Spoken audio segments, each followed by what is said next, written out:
Welcome to this week's TDD Weekly Report for the week ending October 17th. First up, I would like to thank those people who sent in information and emails and messages to me about the iPod 5th generation Nano that also takes video. I wanted some information about what you guys thought about the video quality and the ease of use, especially as it relates to possibly becoming a replacement for a helmet cam, or even useful as a helmet cam for motorcyclists. One channel you might want to check out that has a pretty good video. It's Uptown Disco 2. That's the number 2. Uptown Disco and the number 2. That's his channel user on YouTube. Check it out. The specific video that I really liked that showed it off was iPod Nano 5G first test in-car night recording, it was called. So it's not under the best of conditions, but to me, by watching this video that he made, it's about 2 minutes 30 seconds long, it did show that it can be acceptable as a vlog camera. Probably still not your first choice, but if you were going to buy an iPod 5th generation Nano anyway and you just didn't have the extra money, it does seem to be acceptable to be used. Now, as far as fitting it in a helmet or something like that for motorcycle vlogging, that's another matter. Because people have told me you have to use it in landscape mode to not have those big thick black bars and to have it look skinny and vertical like. So that'll be something else if somebody does actually end up using it in a helmet cam for some reason.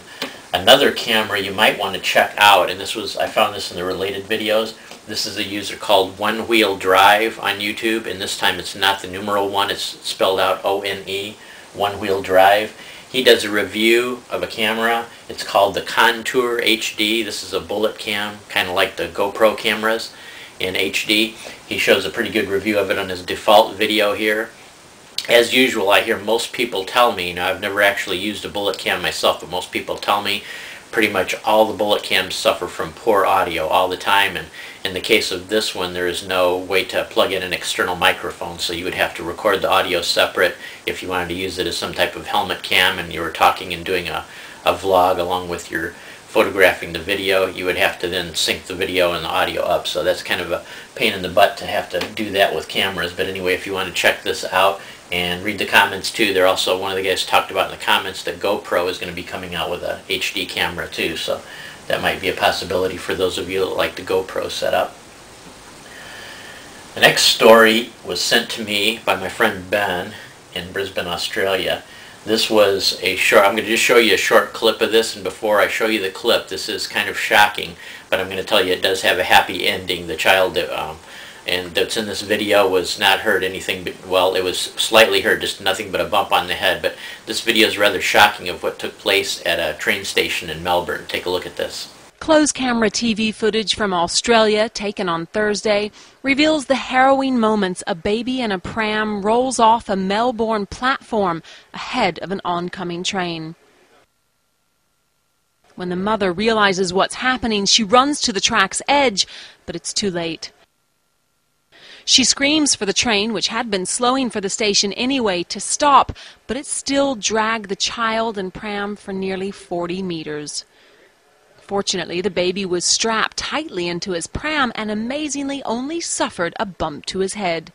So anyway, it's nice to, when you do have something that dramatic happen, it's nice to have the child have nothing but just a bump on the head.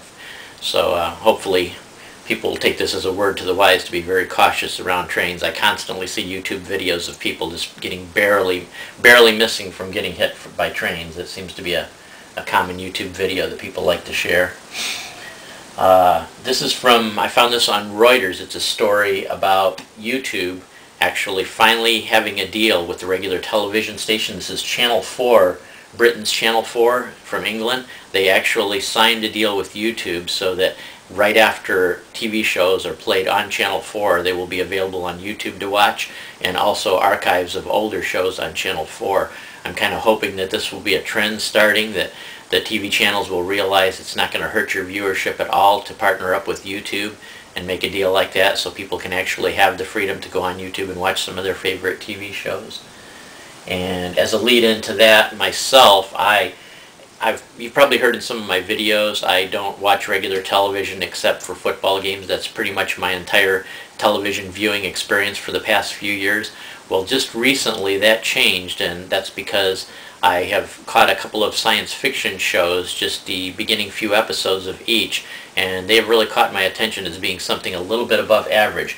The first one is an ABC show called Flash Forward. It's pretty much in the drama vein of science fiction shows rather than special effects and gizmos and whiz-bang and stuff like that. It's more to the drama part, but it's still a very good show. The second one I caught, and first let me say I'm not really a fan of the Stargate type of shows, the Stargate SG-1 and Stargate Atlantis. Never really got into those shows, didn't really care for them that much, although I did like the original movie. This Stargate Universe, though, I think is a cut above, and I've seen the first 3 episodes of Stargate Universe.